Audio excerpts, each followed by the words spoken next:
عصری علوم کی دنیا میں ہارورڈ ایک عظیم یونیورسٹی مانی جاتی ہے. اس کا سب سے مقبول کورس ہے خوش رہنا سیکھیں. اس کورس میں ہر سال 1400 کے قریب طلبہ داخلہ لیتے ہیں، جس میں 20% تو ہارورڈ کے اپنے گریجویٹس ہوتے ہیں. اس میں وہ لوگ مختلف طریقے اور ہنر سیکھتے ہیں اور تبادلہ خیال کرتے ہیں کہ خوش کیسے رہا جائے.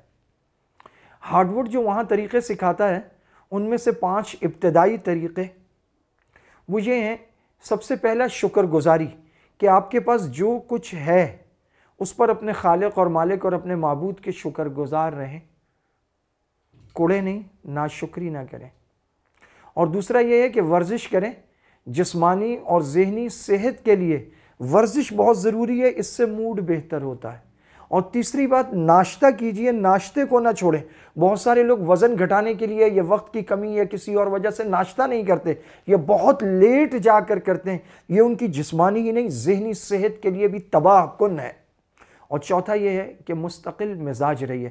ہم زندگی میں ہر چیز کوشش کر کے حاصل کر سکتے ہیں، اللہ تعالیٰ نے یہ دنیا ایسی ہی بنائی ہے.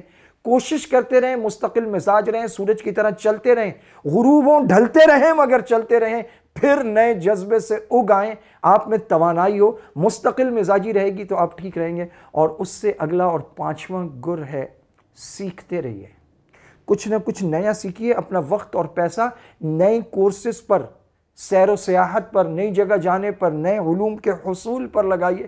اس سے آپ کا موڈ بہتر ہوگا. 75% لوگوں کا موڈ اس سے بہتر ہوتا ہے، جبکہ 25% اور اس سے بھی کم لوگ ہیں جو شاپنگ کر کے یا کچھ اور کر کے اپنا موڈ بہتر کرتے ہیں. جو نئی چیزیں سیکھتے ہیں وہ ہمیشہ توانا اور جاندار اور خوش رہتے ہیں.